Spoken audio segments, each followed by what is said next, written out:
আপনাকে আমি বাড়ি বানাই দিব, আপনি আমার হল বানাই দিব, ভবন বানাই দিব, বাস নিয়ে আসবো, আমি হচ্ছে পুরো বিশ্ববিদ্যালয়কে অক্সফোর্ড বানায় ফেলবো, এই ধরনের চটকদার বিজ্ঞাপন যারা দিচ্ছেন মনে করবেন তারা রং নাম্বার। সর্বপ্রথম আমি যে কথাটি বলতে চাই সেটি হচ্ছে নির্বাচন ঘনিয়ে আসছে এবং সামনে অনেকেই চটকদার ইশতেহার নিয়ে শিক্ষার্থীদের সামনে হাজির হচ্ছেন।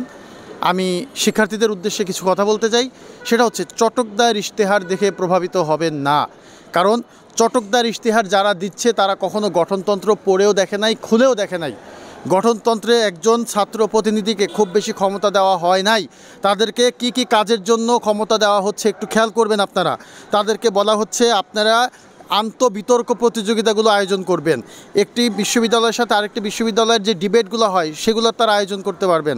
ইনডোর গেমসের ইনস্ট্রুমেন্টস যাতে ঠিকভাবে থাকে এবং এই গেমসগুলো যাতে রানিং থাকে তার জন্য যা করার তাই করতে পারবেন।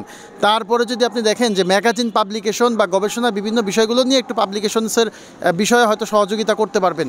এর বাইরে ছাত্র প্রতিনিধিদেরকে কোনো ক্ষমতা দেওয়া হয় নাই। ভাই আপনাকে আমি বাড়ি বানাই দিব, আপনি আমার হল বানাই দিব, ভবন বানাই দিব, বাস নিয়ে আসবো, আমি হচ্ছে পুরো বিশ্ববিদ্যালয়কে অক্সফোর্ড বানায় ফেলবো, এই ধরনের চটকদার বিজ্ঞাপন যারা দিচ্ছেন মনে করবেন তারা রং নাম্বার। তাদেরকে আগে বয়কট করেন।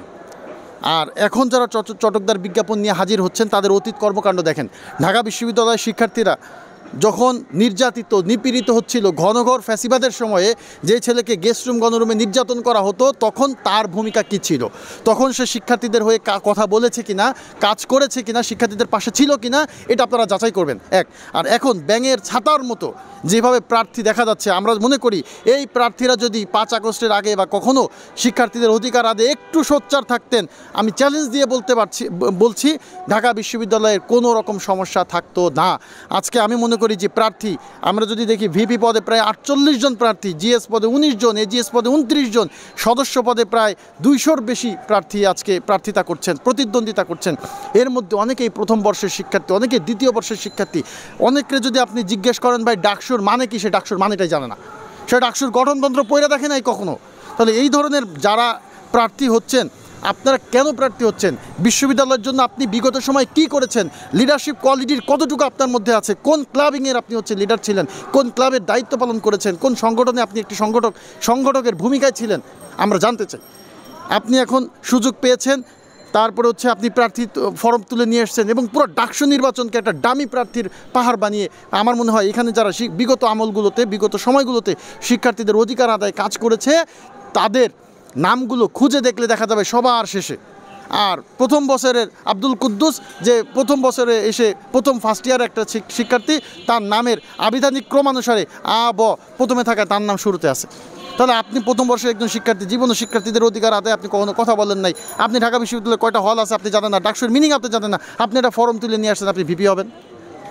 আমি মনে করি জাতীয় নির্বাচনে 18 বছর বয়সে একজন প্রার্থী হতে পারে, কিন্তু 25 বছর বয়স লাগে তার, জাতীয় নির্বাচনে 18 বছর বয়সে একজন ভোটার হতে পারে, কিন্তু 25 বছর বয়সে একজন প্রার্থী হওয়ার যোগ্যতা অর্জন করে।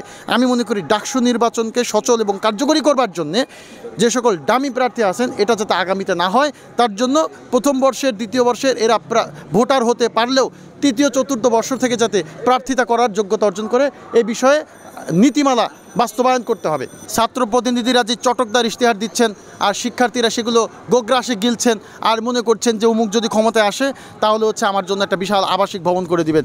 ভাই তার ক্ষমতাই নেই আবাসিক ভবন করবে। পুরা ডাকসুর বাজেট 1 কোটি সামথিং, 1 কোটি সামথিং দিয়ে তো ইট বালি সিমেন্টও কেনা যাবে না, সে ভবন করবে কীভাবে? সে ভোগাস, সে মিথ্যা কথা বলছে আপনাকে, সে জানেই না, সে ডাকসুর গঠনতন্ত্র পড়েও দেখে নাই।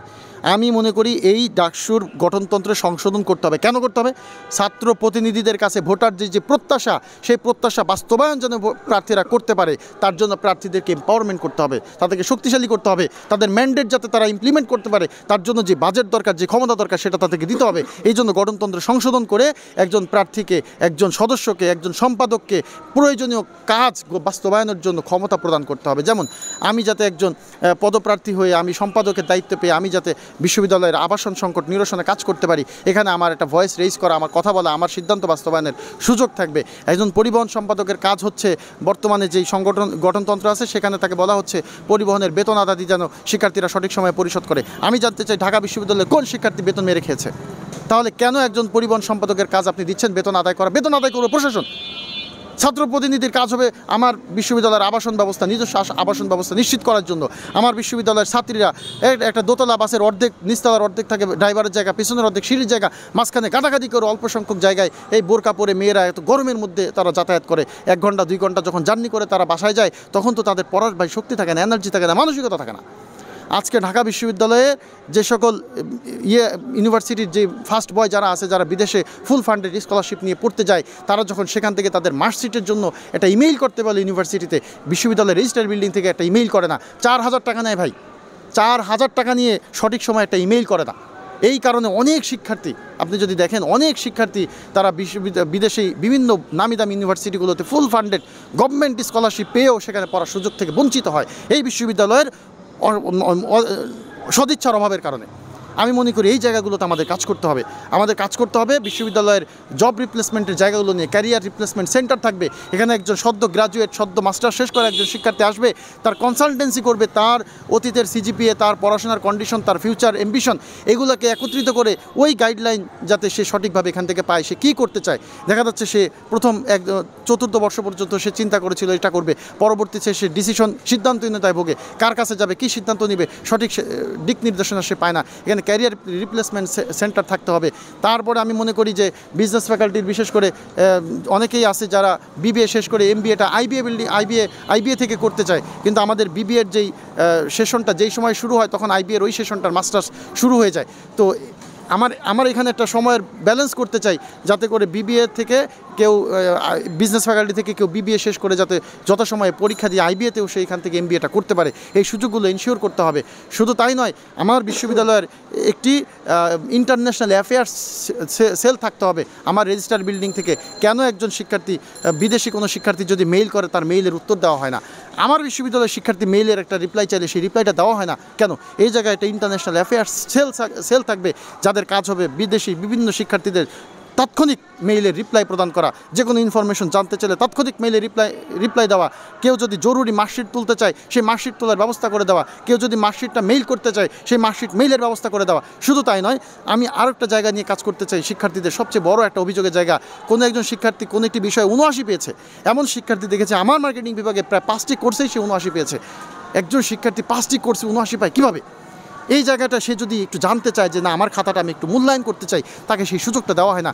ফাইনাল সেমিস্টারের যে খাতাগুলো আছে সেগুলো ইভ্যালুয়েশনের জন্য প্রয়োজনে আপনি 500 টাকা ফি নেন, তারপরেও একজন শিক্ষার্থীর জীবনের সবচেয়ে বড় আশা আকাঙ্ক্ষা, সে শিক্ষক হবে, সে ভালো একটা চাকরি করবে, ভালো একটা জায়গায় নিজেকে তুলে ধরবে, ভালো একটা স্কলারশিপ নিয়ে বিদেশে পড়াশোনা করবে। সে 79 পেয়েছে, কেন পেয়েছে, তার 80 পাওয়ার যোগ্যতা আছে কিনা, সে খাতাটা একটু রিচেক করলে আপনার সমস্যা কোথায় ভাই? আপনি সুযোগ দেন না তাকে, 500 টাকা ফি নেন, 1000 টাকা ফি নেন, নির্দিষ্ট একটা ফি নিয়ে তাকে খাতা চেকের সুযোগ দেন। সে যাচাই করে দেখুক সে কেন 79 পেয়েছে, নাকি সে 80 পাওয়ার যোগ্য ছিল, তাকে ষড়যন্ত্র করে 79 নাম্বার দেওয়া হয়েছে।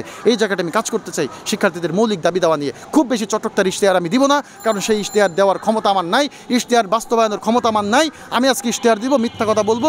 আমি যদি ভোট পাই, নির্বাচিত হই, আমি কাজ করতে না পারলে শিক্ষার্থীরা আমাকে বাটপার বলে দৌড়ানি দিবে। আর আমি সত্য কথা বলবো, আমি যদি পরাজিত হই আমার কোনো আফসোস নেই। নিউ ইয়র্ক থেকে সম্প্রচারিত TVN 24 টেলিভিশন বিশ্বজুড়ে বাঙালির কণ্ঠস্বর।